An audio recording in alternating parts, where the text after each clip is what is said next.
তো বেগুনটা এখনো কাঁচা আছে, পাকতে এখনো বাকি আছে, আর এটা পেকে গেছে। গাইস তোমরা কেমন আছো? আশা করছি সবাই ভালো আছো, আমিও খুব ভালো আছি। তো আবার চলে এলাম একটা নিউ ব্লগ নিয়ে। আজকে আমি এসেছি একটু ছাদে। তো আমার ঠাম্মা কি কি গাছ বসিয়েছে চলো তোমাদের দেখা যাচ্ছে।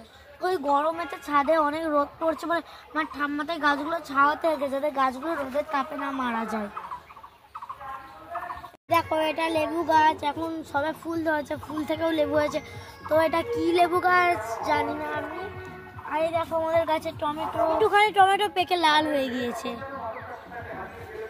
দেখো এখানে লঙ্কা গাছ, আর এখানেও টমেটো টমেটো। তো আজকে আমি চুলে শ্যাম্পু করেছি, আজকে রবিবার। তো আমার চুলটা কেমন লাগছে তোমরা কমেন্ট করে বলো।